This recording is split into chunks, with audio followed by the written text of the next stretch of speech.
Welcome to this very extensive video on solving trigonometric equations. First, let's discuss the concept that trigonometric equations have infinitely many solutions. A trigonometric equation is an equation with a trigonometric function in it, where we're trying to solve for x, or whatever variable might happen to be there.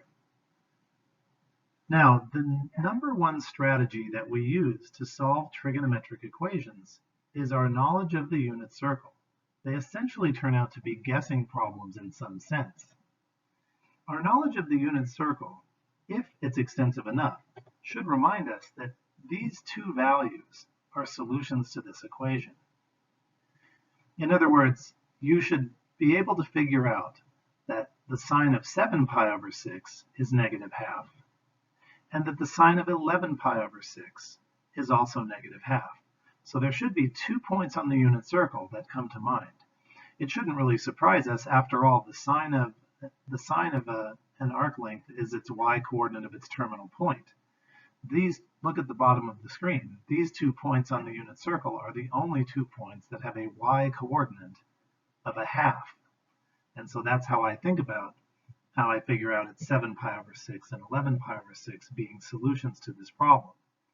But trigonometric equations actually have infinitely many solutions in most cases, because not only are 7 pi over 6 and 11 pi over 6 solutions here, as our basic unit circle knowledge would dictate, but so are any arcs or angles that are coterminal with either of those two. For example, negative pi over 6 is coterminal with 11 pi over 6, and therefore that's also a solution to this.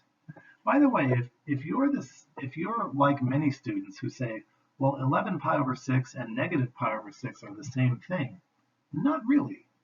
11 pi over 6 is approximately 5.8, whereas negative pi over 6 is approximately 0.5. They're definitely different numbers, and the fact that they're coterminal doesn't make them the same number. Well, let's see, what else would be a solution? Negative 5 pi over 6 is coterminal with positive 7 pi over 6. That's another solution, as is 19 pi over 6, which is just going twice around the unit circle plus an additional 7 pi over 6. And I could go on and on. The point being, trigonometric solutions typically have infinitely many solutions. That being said, though, we're not often asked to find them all. In fact, most problems will only ask for solutions on the interval from 0 to 2 pi. And if 0 to 2 pi is the only interval on which we are looking for solutions, and the directions of the problem will indicate where you're looking for solutions, then the only solutions would be 7 pi over 6 and 11 pi over 6, because all the other numbers you see at the bottom of the screen are outside of that interval, in addition to all the other answers to this problem as well.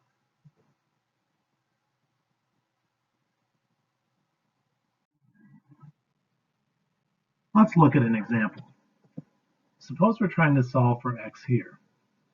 Now this problem is a little different because the trigonometric function is embedded inside of an expression and it's not isolated. So here's a major theme in trig equations. Isolate the trig function. We need to get that trig function by itself. So we'll use some algebra to do that. I think it'd be a good idea to add radical 3 to both sides. That's one step closer to getting the trigonometric function isolated. But the sign isn't isolated yet because there's a 2 multiplier out front. So it seems wise to divide both sides by 2, thereby isolating the trigonometric function. So basically just use algebra to get the trig function by itself. Now once you get the trig function by itself, there's no procedural step to follow at this point. I've had many students say, let's divide both sides by sine. That's not logical because this isn't saying sine times x. That wouldn't even make any sense. It's the sine of x. In other words, x is some arc on the unit circle that terminates at a point whose y-coordinate is radical 3 over 2. So once you get the trigonometric function isolated, go back to your favorite 16 points on the unit circle and find any points that match the description in the problem. If the sine of x is radical 3 over 2, then the y-coordinate of the terminal point is radical 3 over 2. At the bottom of the screen, you'll see the 2 points on the unit circle whose y-coordinate is radical 3 over 2, and that by this time you should have enough unit circle knowledge to know that that occurs when the arc length is pi over 3 or 2 over 3, 2 pi over 3. Now there are infinitely many solutions to this problem, but if they're only asking us for the solutions from 0 to 2 pi, those are the only 2 points, or the only 2 arc lengths between 0 and 2 pi that terminate at a point whose y-coordinate is radical 3 over 2, and therefore those are the answer. Here's a slightly more complicated example. This one involving the square of a trigonometric function. Before I start this problem, I want to share a notational issue with you. It's always baffled me that they would put a squared next to the name of the function, when in actuality, cosine squared of something really means that we're squaring the cosine of that thing. And why this notation that you see in the original problem here has become so popular, I can't honestly say. To me, it's confusing. But whenever you see any trigonometric function squared, it means you're squaring the value of that trigonometric function. With that being said, let's go on to solve the problem. If I want to solve this equation, I'm going to have to isolate the cosine. Because once I isolate the cosine, I can use my unit circle knowledge to complete the problem. So to isolate the cosine, I think it'd be smart to add 1 to both sides. And now that I've added 1 to both sides, to isolate the cosine squared at least, I should divide both sides by 2. Now I still don't have the cosine isolated. I do have the cosine squared isolated. So because that's really just the squaring of the cosine, I can use the radical property of equations. In other words, I can radical or square root both sides of my equation. You'll recall from algebra that when you use the radical or square root property on an equation, that you get really 2 equations out of it. And the plus or minus symbol indicates 2 different equations. By the way, the square root of a half, never mind the plus or minus, but the square root or radical half is the same as radical 2 over 2 if you rationalize the denominator. So that should look like a very familiar number from your study of the unit circle. Nonetheless, let's take this now 2 equation situation and physically separate those equations. On the left side of your screen, you see the plus equation, and on the right side, you see the minus equation. And so now, what we're going to do is solve each one of these separately. And we're going to use our unit circle knowledge to do this. And so what we're going to do here is just think, where is the cosine radical 2 over 2, also 1 over radical 2? Well, there's 2 points on the unit circle, pi over 4 and 7 pi over 4. You should recognize those as the 2 points that have an x-coordinate of 1 over radical 2, which is also radical 2 over 2. Likewise, you can solve the one on the right by asking, where is the x-coordinate negative that number? And there are 2 values for which that's the case. And so what that shows us here is that we actually have 4 total solutions on the unit circle, 2 that satisfy the positive equation on the left, and 2 that satisfy the negative equation on the right. So if we're being asked to solve on the interval from 0 to 2 pi, as we quite often are, it turns out that there would only be 4 solutions to this equation. Now there are infinitely many solutions to this equation, but on the interval from 0 to 2 pi, there are only 4 of them.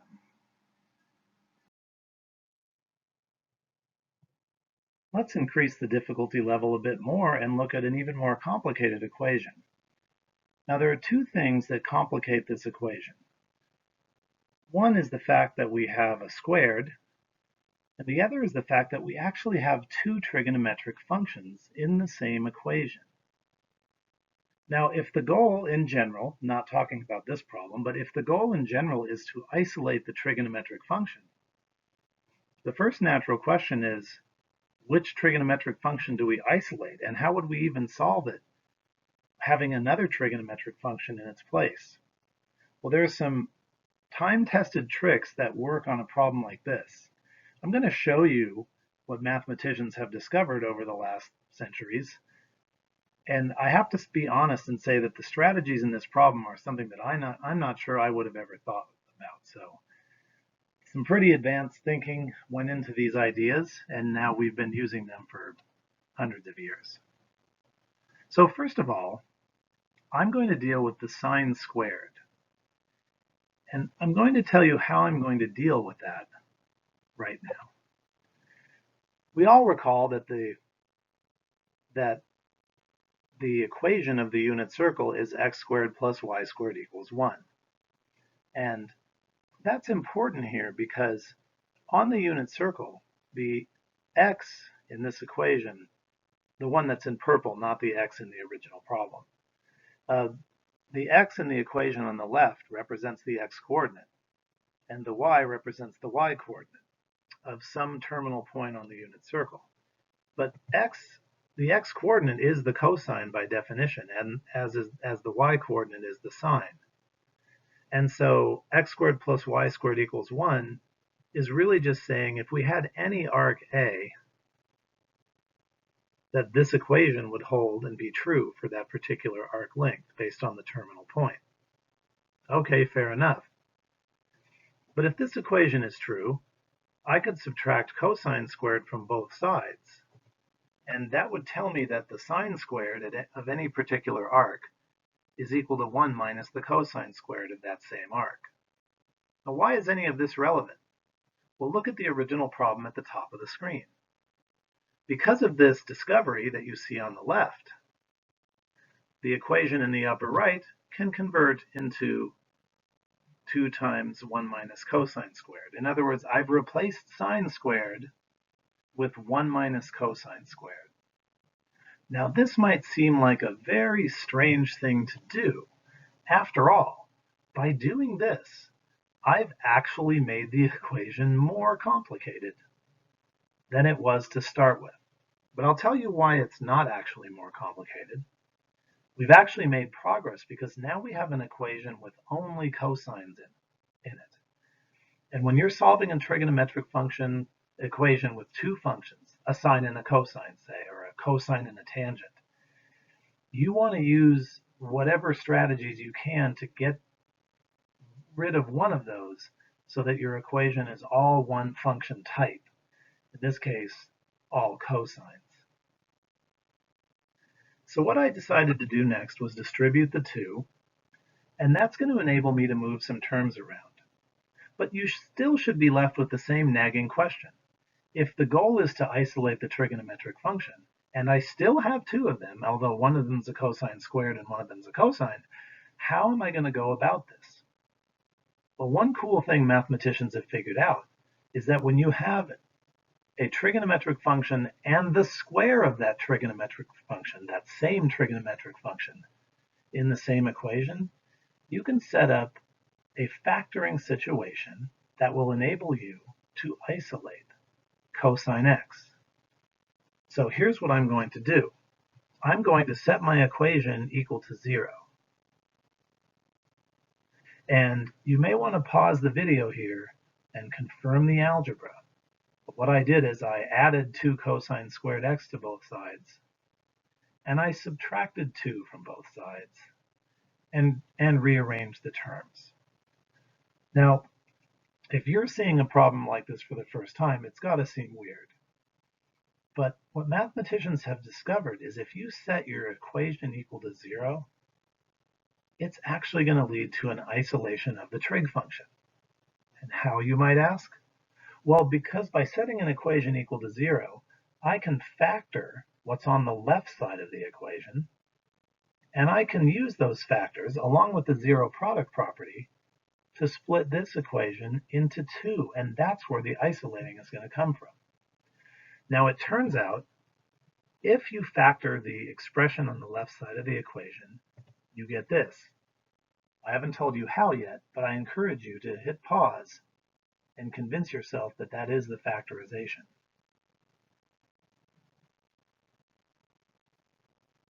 Okay, whether you hit pause or not, I'd like to bring back something from basic algebra. Here is a factoring problem from basic algebra. It's called non-monic trinomials. If you're looking at this going, oh yes, I remember how that works, great. If you're looking at that like, that's not something I'm familiar with, I highly recommend you go back and watch one of my videos. It's called Factoring Non-Monic Trinomials. And the non-monic just refers to there being a coefficient in front of the m squared. M is just a random letter I picked here, but this should show you how factoring works in algebra. So what have I done here? I've applied algebra factoring to this particular trigonometric situation. Things with trigonometric functions in them can factor, and that's what I've done here. Tough stuff. Moving on. The reason why all of this strange maneuvering is going to lead to the isolation of cosine is this: zero product property. That's a fancy word for something you learned in 4th grade, which says if something times something is 0, then one of those things itself must be 0. And you've been doing this in algebra for a while. Set your equation equal to 0, factor, and split. It's the only thing that's new, perhaps to you at this point, is that there are trigonometric functions in there now instead of just variables. But after all this algebraic manipulation and factoring, I now am able to isolate, in each of these two cases, my trigonometric function. I didn't show all the work, but this would be the end result of the isolation. The only one I think worth mentioning is the one on the left, where to isolate the trig function I had to subtract 1 from both sides and then divide by 2. So after all the work that isolates the trig function, now comes your unit circle knowledge. For the first equation, the cosine is -1/2. That means that we're trying to think of unit circle points whose x-coordinate is -1/2. There are 2 points on the unit circle whose x-coordinate is -1/2, and there they are. Your unit circle knowledge should remind you that those points are 2π/3 and 4π/3. So I've now solved the equation on the left. On the right, the equation says cosine equals 1. That means we're at a point on the unit circle whose x-coordinate is 1. There's only one such point, and it corresponds to an arc length of 0. Now, again, there are infinitely many solutions here, but assuming that the question is only asking us to solve between 0 and 2π, then we have our 3 answers that we gathered from our 2 equations that we got from the split of the factoring.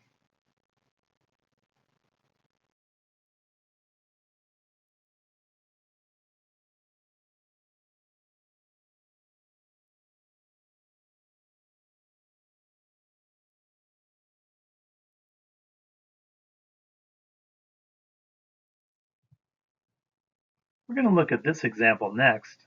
This looks extremely simple by comparison, but it has a little glitch of difficulty that will arise here in a minute. So here we are solving this equation. The goal is always to isolate the trig function so that we can use our unit circle knowledge to complete the problem. So to isolate the trig function here, I should add 2 to both sides. And to continue to isolate the sign, I should now divide both sides by 3, and I get this. So this should be thought of, since it says sine equals 2/3, as me looking for points on the unit circle whose y-coordinate is 2/3. Well, there are 2 points on the unit circle whose y-coordinate is 2/3, and here you see them. But here's a glitch in the problem, at least from our routine that we've developed so far. These are not our favorite 16 points on the unit circle. I don't know exactly what the arc lengths are that terminate at those 2 points. As a matter of fact, it's fair to say that you can't really find the arc lengths that terminate at those 2 points. In other words, you can't really solve this equation exactly if the points don't end up on our 16 favorite points on the unit circle, and there just are none of those 16 points have a y-coordinate of 2/3. It's just they're not there. So what do we do in cases like this? Reach for a calculator. That's really the only way that you can solve this problem. If you're in a class where calculators aren't allowed, you may not have one of these on the test. If you're in a class where calculators are allowed on the test, then one of these problems would be fair game. So what you can do to find the first one, at least an approximation for it, is you can use the inverse trigonometric function. Now, that will only find you one of the answers, but finding one of them, along with some symmetry, is usually good enough to find the other. Let me explain what I mean by that. So take the inverse sine of 2/3 on a calculator. The calculator will tell you that it's about 0.73. Let me just remind you, in case you haven't seen this in a while, the inverse sine means that arc length between -π/2 and π/2, whose y-coordinate of the terminal point is 2/3. And this is only finding us the answer in quadrant 1. So what that 0.73 approximation means is that this point terminates at the end of an arc, and the length of that arc is 0.73. That's the meaning of the number that the calculator gives us. And this is definitely one approximation to the answer to this problem. But look, we also have a point in quadrant 2. And the calculator won't give us the point in quadrant 2. The calculator only gives us quadrant 1, and therefore we're going to have to use some cleverness to find the arc length that terminates at that second point. Watch this creative thought. By symmetry, the length of this arc on the left is the same as the length of the arc on the right. So that length is also about 0.73. I'm not saying that an arc of length 0.73 terminates there, because that arc on the left is not in standard position, starting at the normal place on the right. I'm just saying physically, those two arcs, you may see them as red, those two arcs have the same length, is what my logic here is. Okay, well, follow this. If this arc has a length of pi, as we know it does, and this arc has a length of 0.73, then this arc must have a length of pi minus that. And if you work that out on a calculator, it'll give you approximately 2.41. And so, in summary on this problem, because the points that corresponded to the isolated trig function are not our favorite 16 points on the unit circle, we need to get calculator approximations for them. And on the interval from 0 to 2 pi, which is what, 0 to 6.28, those are our two solutions in that interval.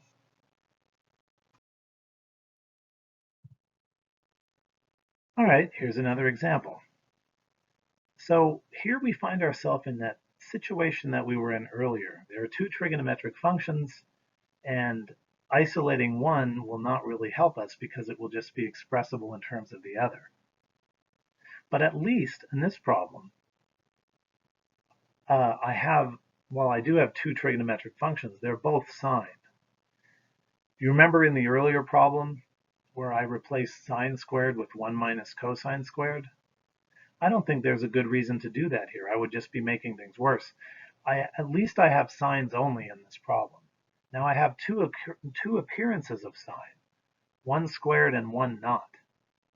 And again, mathematicians have discovered that when that happens, the best strategy you can employ, set your equation equal to 0 and factor.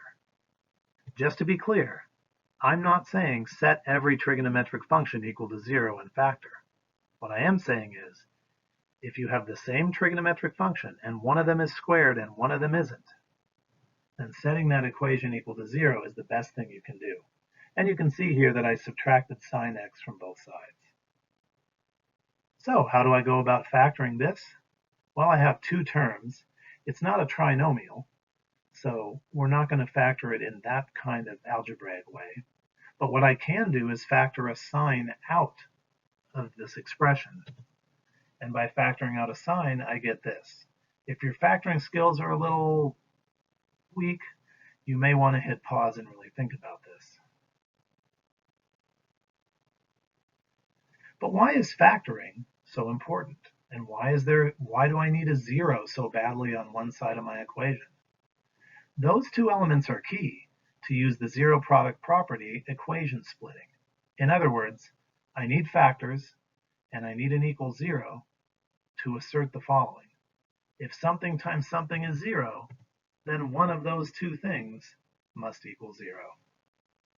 So I can solve both of these equations to get all the possibilities. On the left, the trigonometric function is already isolated.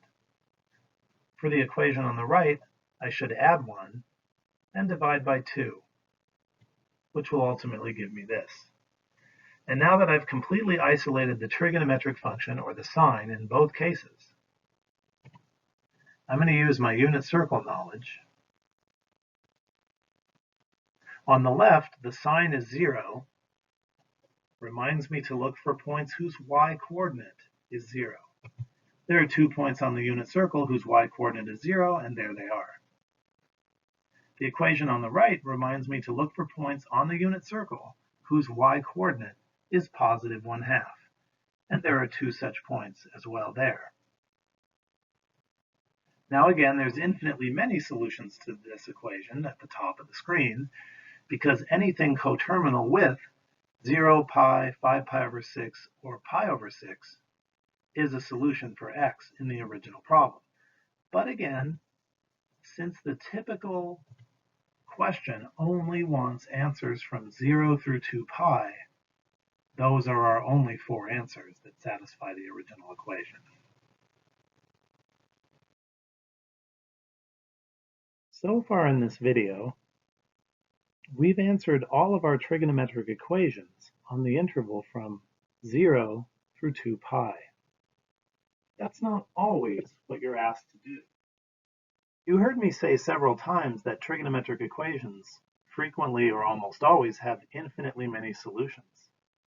What if we were given an equation and asked to find all the solutions on the real number line, in other words, from negative infinity through infinity?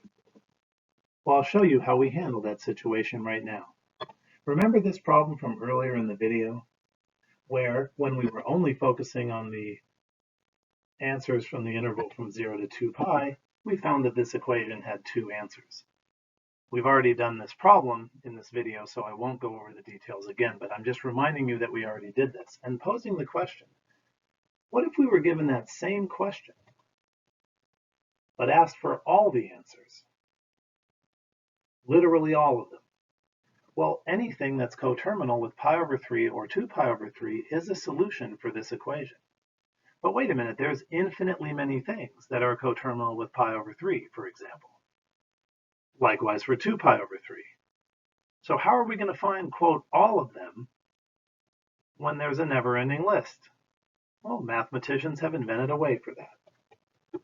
So let's now concentrate on finding all of the solutions between negative infinity and positive infinity. In other words, finding all real solutions to the equation at the top of the screen. Here's the logic. Anything that's coterminal with pi over 3 or 2 pi over 3 is going to work. What you see at the bottom of the screen with the word integer, that represents all of that collectively, all things coterminal with pi over 3 and 2 pi over 3. Let me explain the logic. An integer is essentially a positive or negative whole number. And so If I were to take, say, the top of these two, pi over 3, and add any integer multiple of 2 pi, I would end right back up at pi over 3. Because by adding an integer multiple of 2 pi, you're just going around the unit circle that many more times and landing back at pi over 3. The same is true for 2 pi over 3.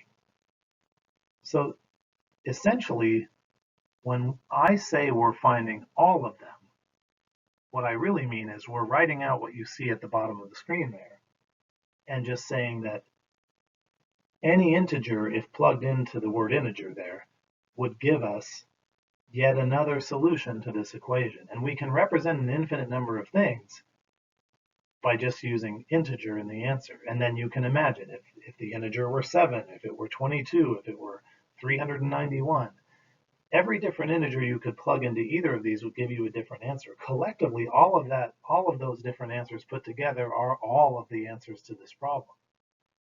Now, if you understood that logic, you're in a rare group because it's pretty strange.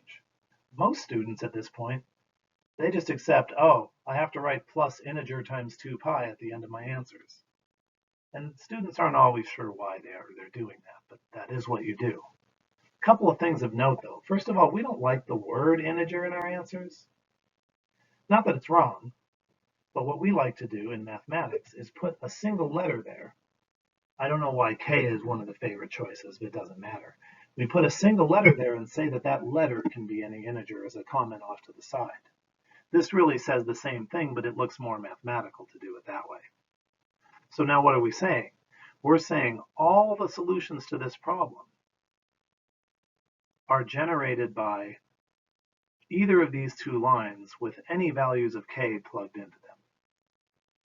Now I'm done with the problem. If this were a test question, your answer would be the stuff in the lower right corner of your screen. And that's it. You're finished. It's over. The problem is solved. But I don't like to leave things unsolved when it's unclear what it means. So I'm going to spend a few minutes telling you what it actually means. Like, what did we actually just do? I've alluded to it a bit. Let me clarify further. Okay, let's take this one for example. Supposedly, this is an answer for any integer k, and the word any is important there. Well, if it's true for any integer, it must be true when k is 3. Okay, we'll just take 3 as an example integer here to prove a point. By the way, I'm not solving the problem. I've already done it. I'm just telling you what the solution means. So if I took this expression and plugged 3 into it, I'd have an algebra problem. Remember pi algebra, my previous video? If I used pi algebra, got a common denominator, worked it all out, didn't show the work here, but trust me, this works out to 19 pi over 3 when you simplify it. What does that mean? Does that mean that 19 pi over 3 is an answer to this problem? Absolutely. And guess what? Look at the graph. 19 pi over 3 is coterminal with pi over 3. So you see, by picking some random integer, I've generated a new angle, or arc length, that's coterminal with pi over 3. And remember, k equals 3 was just an example to prove a point. If you imagine in that top line k being every integer, that top line there with the purple arrow by it, that would generate infinitely many answers, all of which would be coterminal with pi over 3 and therefore solutions to this problem. Just as another example, let's look at the bottom one. If this generates a solution for any integer k, then it must generate a solution when k is some random integer I pick. Let's look at -1. Nothing special about -1. I just picked it. It's an integer. I plugged it in. Now, I didn't show my work, but I did pi algebra. And after simplifying, I got -4 pi over 3. What does that mean? Well, it means that -4 pi over 3 is a solution to this problem. And looking up at the graph, it shouldn't surprise you because -4 pi over 3, remember negative arcs go clockwise, will land me in the same place as +2 pi over 3. They're coterminal. And because they are, -4 pi over 3 is an answer. Now, is there anything special about -1 for k? Absolutely not. It's just a sample to show you what this solution means. And now that I've spent about 3 to 5 minutes on what the solution means, I have to be honest, it's beyond the grasp of at least half of trigonometric students in my experience. So if you feel like you're one of the students who just has to write plus k times 2 pi at the end of your answer as a response of being asked to solve for all of them, then that may be just what you have to do. And there's the answer to that particular problem when asked for all the solutions, or all the solutions from negative infinity to infinity.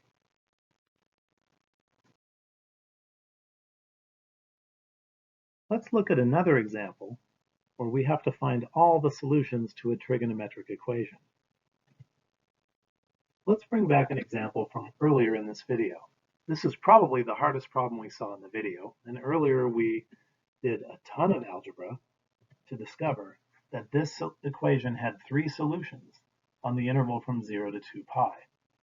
If you'd like to go back and rewind and view that example again just to see where these 3 answers came from, feel free to do that. It may not be a bad idea.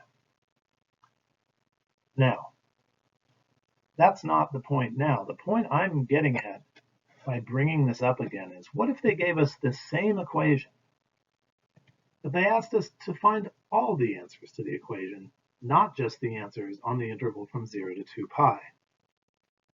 Well, then I would do the same thing that you just saw in the previous problem. I would say to myself, anything coterminal with those 3 is an answer to this problem. And by saying plus k times 2 pi at the end of each answer, and then claiming that k can be any integer, I've just said all things coterminal with these 3 points. And so in that sense, allowing k to be any integer whatsoever, this list of 3 equations generates all of the answers to this equation. In other words, if I were to plug in k equals 1 to all of these, I would get 3 answers to the equation. If I were to plug in k equals 17 to all of these, I would get 3 more answers to the equation. If I were to plug in k equals -8 to all of these, I'd get 3 more answers to the equation. And by doing this an infinite number of times, I thereby generate an infinite list, all of which are coterminal with these 3 and therefore solutions to the original problem at the top of the screen. Fair enough, but there's more. Because unlike the previous problem, where we quit right at this stage, there's a little bit more that we can do here.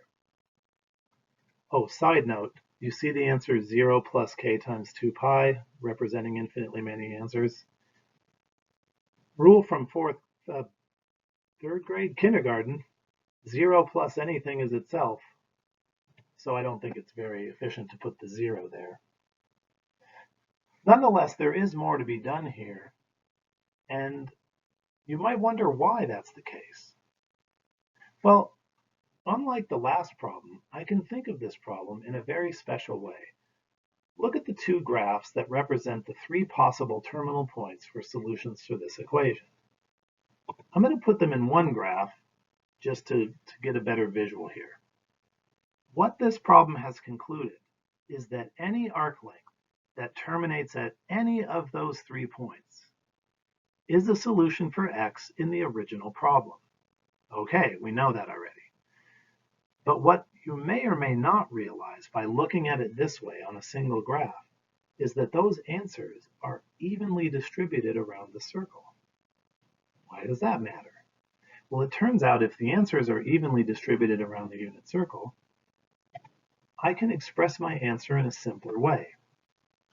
You may be able to tell, just by looking at the graphic in the middle of the screen, that any multiple of 2 pi over 3 is going to be a solution to this. 0, 2 pi over 3, 4 pi over 3, 6 pi over 3, 8 pi over 3, and so on and so on. And that realization, if you see it, leads to this set of symbols.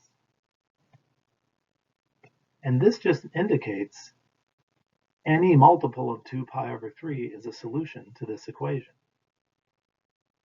Now, the interesting question is, will your professor accept the answer in green on the lower right corner of your screen, or will your professor demand that you answer as the pink on the left side of the screen?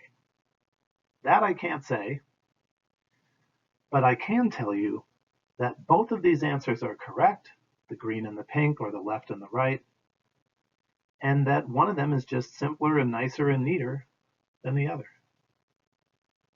Now, I'm done with this problem. I've expressed my answer in two different ways, but as usual, I'm never happy just expressing something if I don't know what it actually means. So even though we're done with the problem, I'm going to take a minute or two to explain to you how it is that these two solutions that look so different are actually the same. All right, let's take this portion of the answer on the right, for example.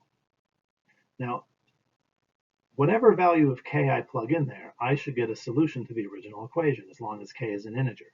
So I just randomly picked 7. There's absolutely nothing special about that, just picked it to prove a point. So I plugged in 7 for k. Now I didn't show the work, but I did a lot of pi algebra on scratch paper. End result, 46 pi over 3. I wouldn't worry about the algebra, super easy to do, but that is the end result, and I use that to make a point here. Now, if according to the answer format in green, 46 pi over 3 is a solution to this problem, then that should also be expressed in pink somewhere.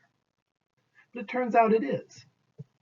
I found out, by a little trial and error and some clever guessing, that if I take this equation in pink, and I plug in an integer for it, and that integer happened to be 23, and don't even worry where I got that. The point I'm making is, when I plug the 23 into that, I got the same thing.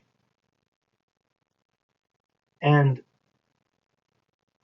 46 pi over 3, by the way, just for clarification, is coterminal with 4 pi over 3. So what's my point here? I'm not suggesting when you're done with a problem, plug in random k's. Nobody does that. I'm plugging in seemingly random k values to prove a point. You see, with the solution on the right, there is a k value that generated 46 pi over 3. For the solution on the left, there is a k value that generated that same thing. And these two sets of numbers, these two infinite sets, one expressed on the left in pink and the other in the right in green, both represent the same infinite list of numbers. And so if you were to write them all out, if there is such a thing as writing out infinitely many things, you would have identical lists generated after you plugged in every possible value of k. Or stated more mathematically, the set of all numbers generated by the first definition of our answer and the set of all numbers generated by the second definition in green on the right are the exact same set of numbers. Anything that's in one set will be in the other. Now again, I went a little bit long here on explaining what the answers mean in hopes that it would mean something to some of you. Again, if you're finding yourself in a position where none of that explanation made any sense to you, you're definitely not alone, and simply write the answers out as your professor demands, either left or right, and I'll leave that up to them.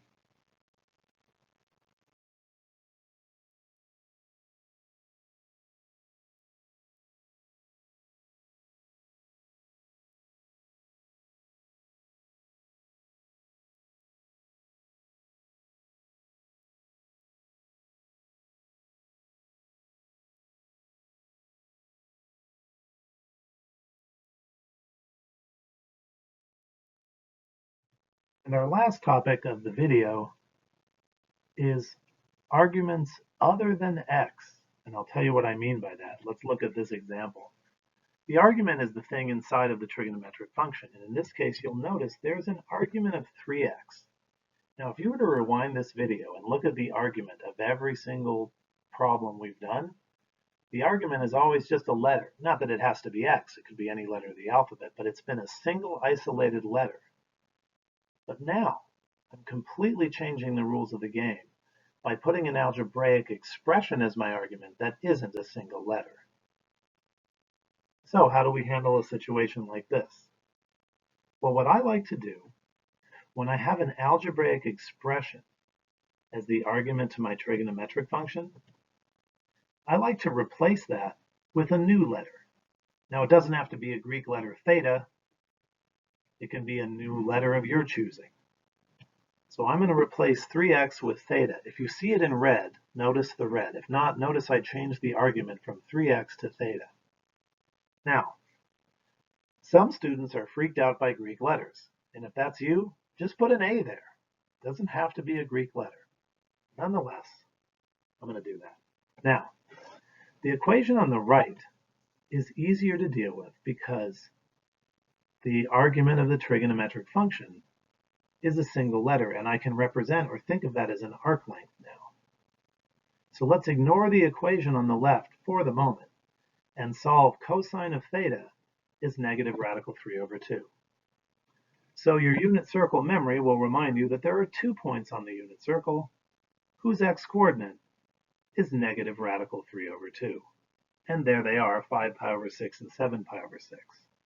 Well, that seems pretty easy as long as you have good unit circle knowledge. But what I've really done here is I've solved for theta. That's a start. And notice I've expressed theta with the plus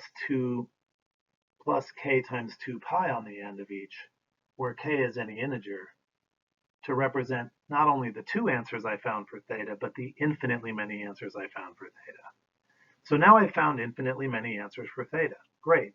Only problem is, nobody asked me to solve for theta. As a matter of fact, theta wasn't even in the problem. Theta was a letter of my choosing. It's a quantity that I made up as a trick to get rid of the 3x. That's called the principle of substitution. And what typically happens when you substitute theta for 3x, you end up unsubstituting later. So notice the thetas here in the solutions. Let's replace theta with 3x. After all, theta was just a symbol to represent 3x. By the way, you can do this whole problem without ever creating a new letter, if you just understand that you're solving for 3x as the angles on the unit circle. But remember, the ultimate goal here, obviously, is to solve for x. That's what it means to solve an equation. Find out what x is that makes the statement true. So wouldn't you agree, looking at the equations in the middle of the screen, if I want to solve for x, I've got to divide both sides by 3. And that's precisely what I did here. Now I did some ugly scratch work on my paper and ended up ultimately with this. And you can pause the video and try that yourself. It shouldn't be too hard.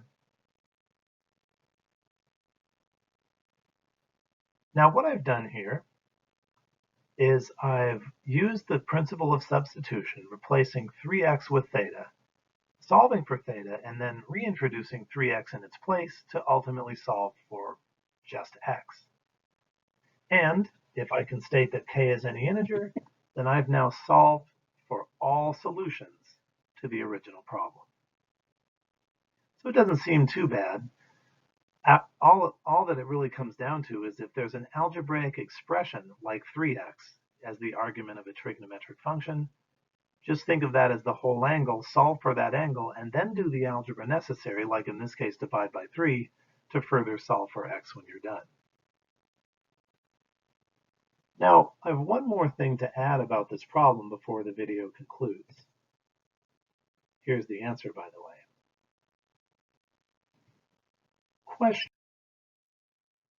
what if, instead of being asked to solve for all the solutions, which I've done here, the things that you see in green on the right side of the screen represent all infinitely many solutions to this equation, but what if instead of that, I was asked to only find the solutions from 0 to 2 pi?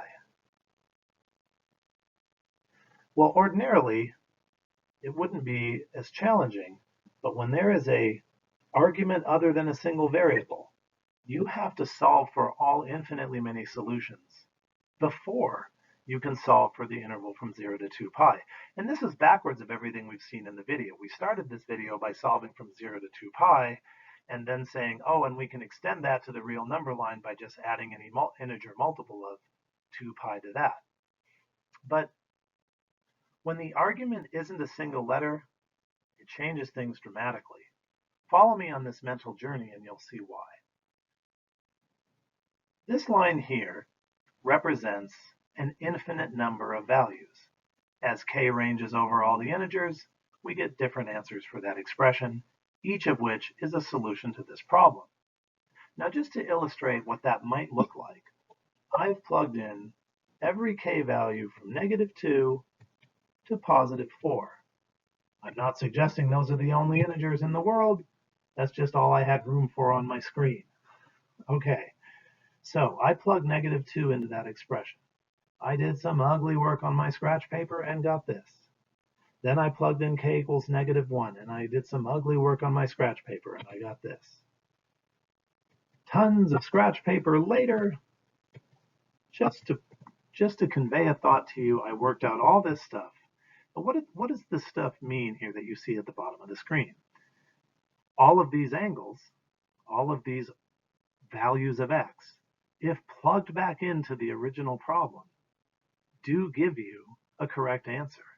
I would recommend that you hit pause right now, pick any of the 7 things at the bottom of the screen, any one of them at all, plug them into the original problem. You will get a true statement.